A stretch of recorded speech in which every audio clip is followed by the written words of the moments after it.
So that was the fanfare by the Uganda Police Band. Now His Excellency the President is going through the street guard to the point where he will be received by the receiving party led by the Right Honourable Speaker of Parliament, the Deputy Speaker, the Clerk to Parliament, and senior officials from the Parliament of Uganda.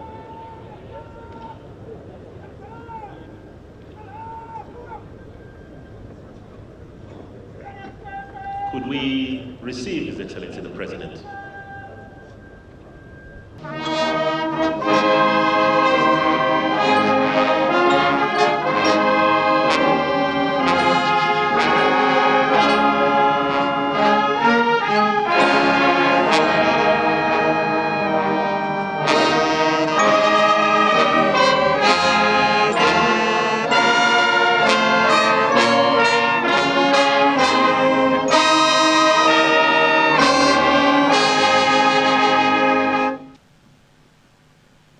Excellency the Vice President of Uganda, the Right Honourable Speaker of Parliament, and all the other leaders and fellow Ugandans. I'm again very happy to address you on this occasion of the State of the Nation Address for the year 2026. First of all, I thank and congratulate all the Ugandans for having participated in the series of elections ever since the 15th of January, 2026. And for massively supporting the NRM. Thank you so much, Ugandans.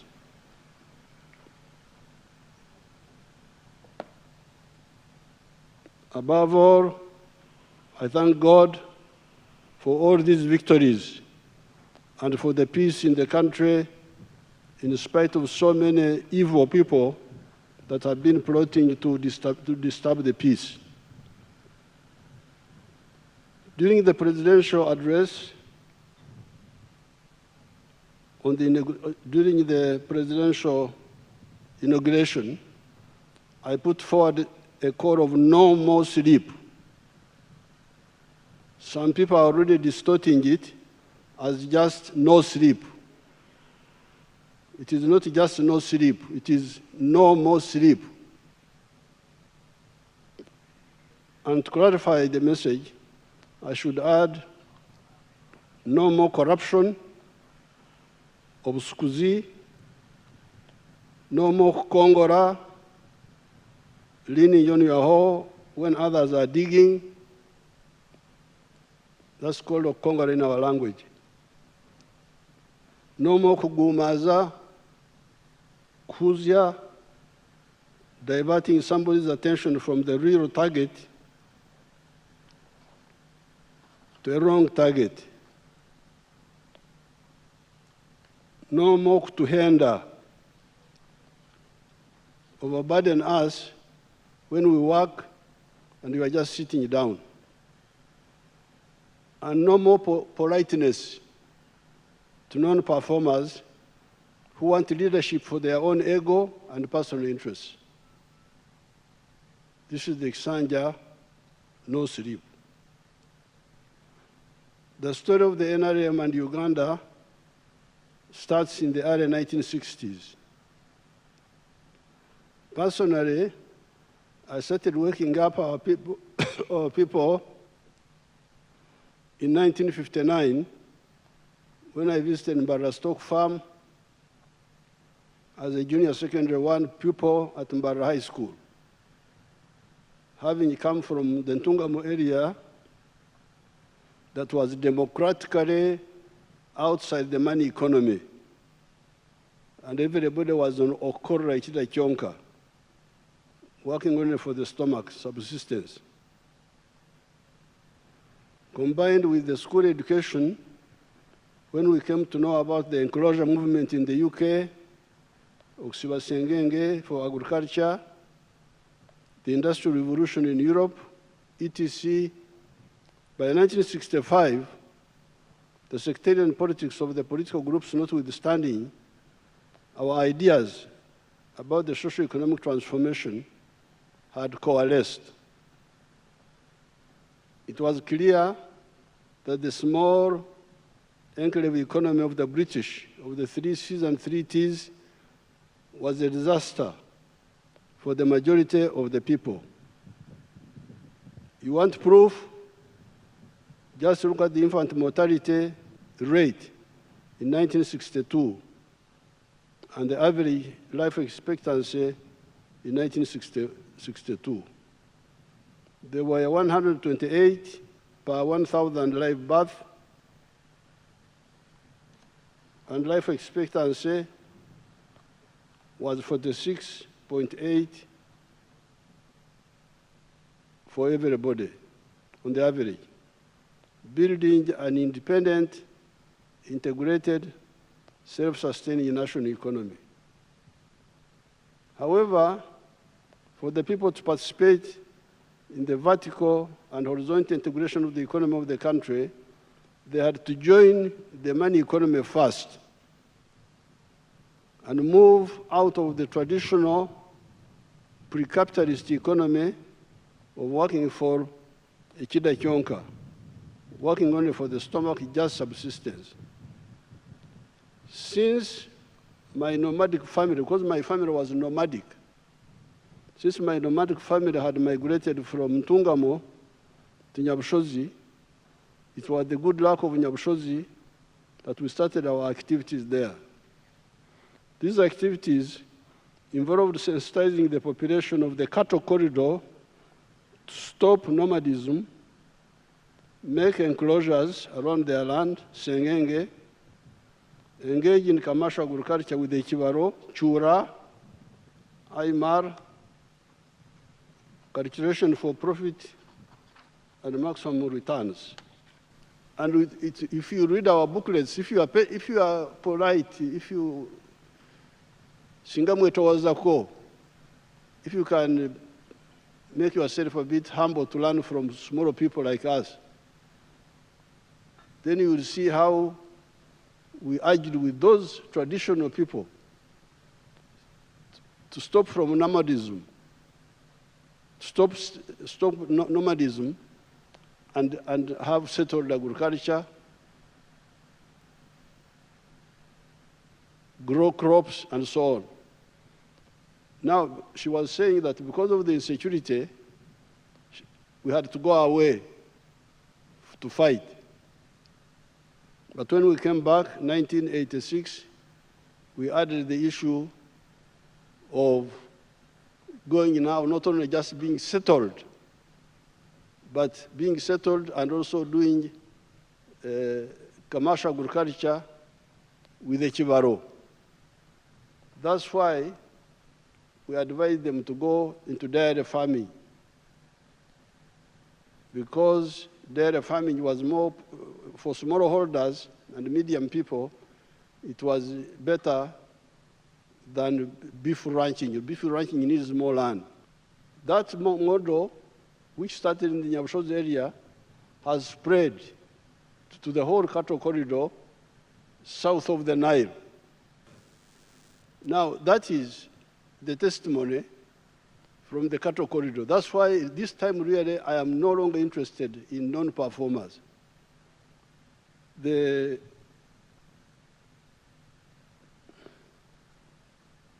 1986 and 1989, we campaigned for prioritizing the enterprise of dairy farming for the small and medium farmers, while the big players could continue with the ranching for beef. By 1995, the cattle corridor had started changing. People getting income per month from the milk, building better houses, paying school fees for children in paying schools. Indeed, our late Magaga is the husband of the other lady whom you saw, and father of Lieutenant General Kavuma. Is Kavuma here? Is he here? He's a big general now. Oh, you can see how big he is. There he is. Now, their family together, the wife, the one you saw, and the husband who died. Indeed, our late comrade Magaga, the father of Kavuma, came to me and told me that he did not know what to do with the money. When they started getting money from the milk, he couldn't believe it.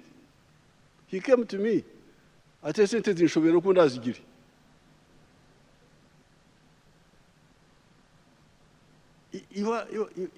Your people really, once you say you are a leader, you are putting a problem on yourself.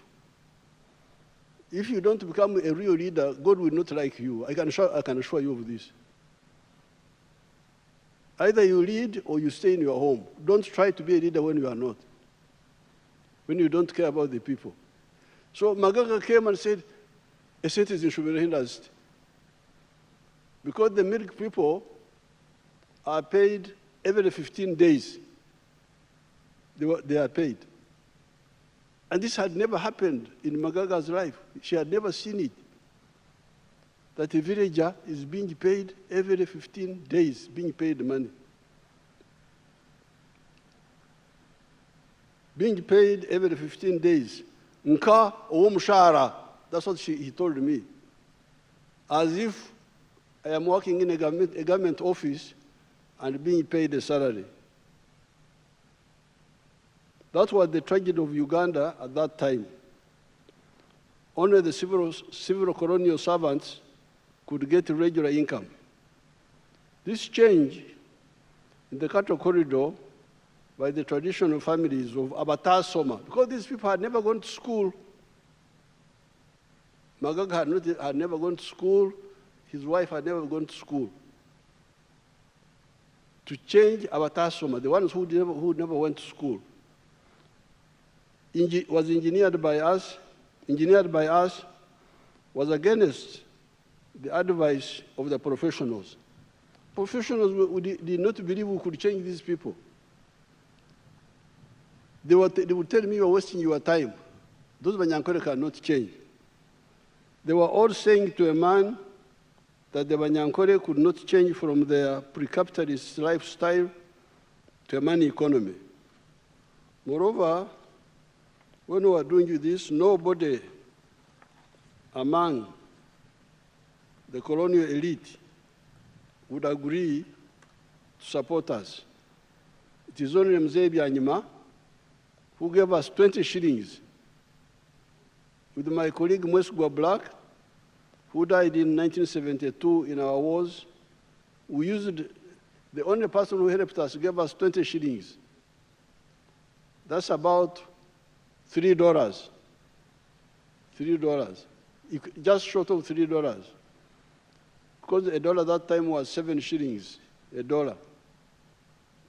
So $3 would be 21 shillings.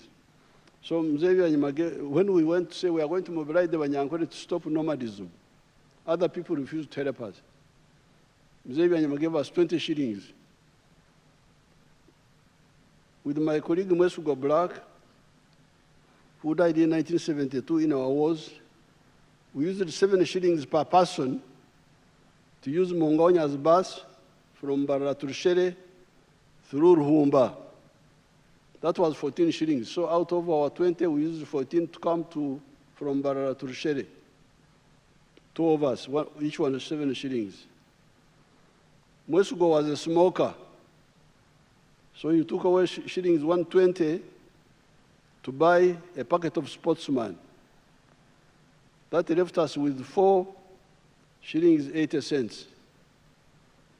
After holding public meetings at Rushere, we used the Bazarona bus to a place called Katongore, each using shillings, 1 shilling and 20 cents. That is 2 shillings and 40 cents. In the Katongore area, we started moving on foot up to near Nama, where we spent the night leaning against the harvested millet when we spent one of the nights, we spent it leaning against the millet of one of the peasants called Chankuru. Millet is very comfortable when it is not threshed, when it is in the sheaves. After addressing a public meeting at Nama, the group gave us bicycle rides to Mzee Bitasene's place near Wamasha Dam. Moving on foot, we addressed meetings, including a mega one at where there is Karo Secondary School now. You should have seen the grandfathers and other adults listening to these young people. I was just 22 years old that time, and Musugo was just slightly older than me. Thereafter, we moved on foot out of Mzee Tanyoka's home that we had made our camp and spent the night at Rushere with Mzee Mhinga. Thereafter, our remaining 2 shillings and 40 cents could only take us up to Nyakasharara. And from there, we walked on foot all the way to Mbarara, spending the night at my kurar in Akairungu near Biharu Mbarara area. It was now 1967, January, and it was time to take up our temporary teaching jobs and get our own money to easily support our voluntary struggle for our people. Therefore, when I hear leaders talking of allowances to reach their people and get them out of poverty, I almost get nausea. I feel like vomiting. If you don't know, when I look at you, the way you do things, I really feel very, not pleased, but out of politeness, I've been keeping quiet. But now I'm telling you. Even those who get government allowances do not go to the field. I hear that many just stay in Kampala. Another mistake is for leaders to give personal money to constituents. As you can see here, we had no money to give to anybody. The only money we had, even when we started getting our own salaries, was for bus transport. Most of the time, I would ride the bicycle from Kazo to Burunga, from Burunga to Wakitura and back. The only fuel I needed was no fat on my body. So now you hear a problem. Murka Chief needs a motorcycle. Motorcycle for what? Let the Murka Chief ride a bicycle. I'm really sick and tired of that parasitism. And that's why I told you that this is Kisanja, no more sleep. Because I've been polite, talking, thinking that people will learn by example. No. This is the time to talk straight to everybody. Why should the Muruka Chief have a motorcycle, fuel, money? Let him use a bicycle. It is better for him. He will live longer if he rides a bicycle. Even a Gombara chief, the Gombara is not so big. Why should we have fuel, all of that? Work can't be done because there's no money for fuel.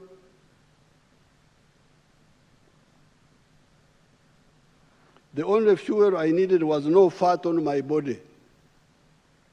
We would share food and accommodation with our hosts, the population. God has kept me here, and I'm now 82 years old, almost, not exactly, but almost.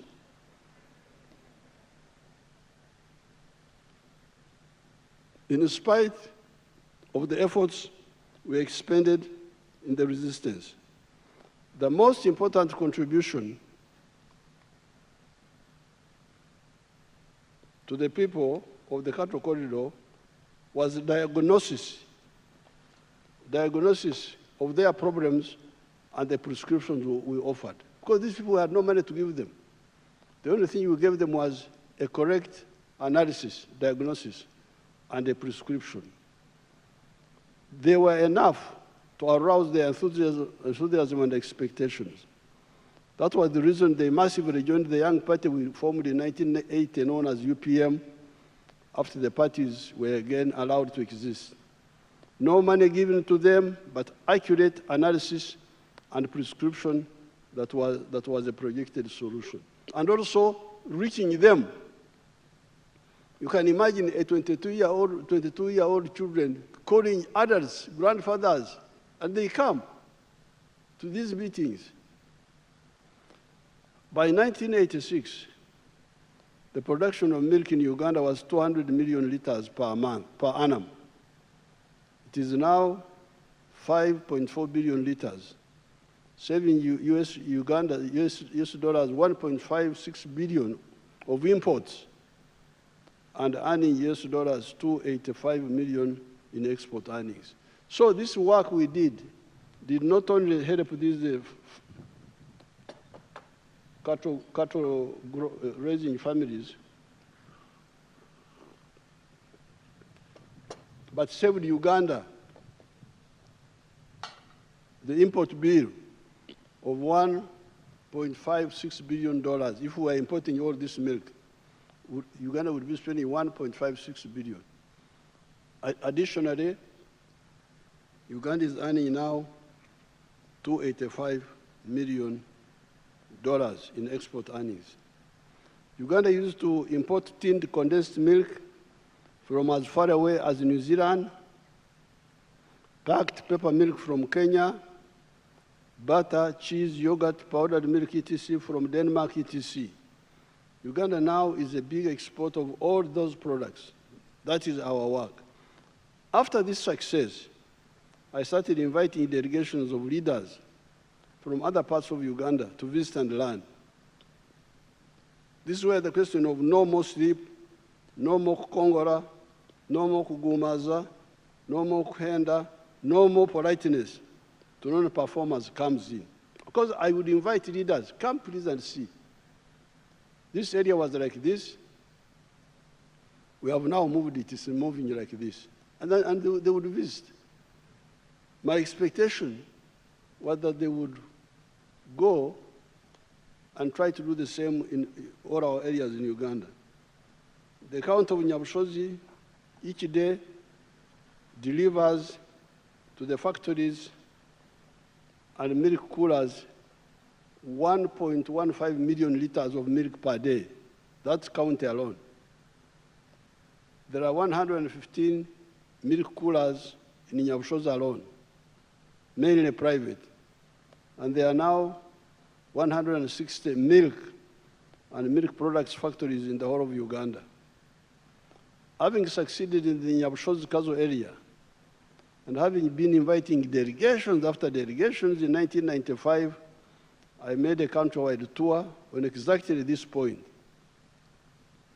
I studied the whole country, and I recommended the two models of agriculture. Intensive agriculture for people with small pieces of land, and extensive agriculture for people with big pieces of land.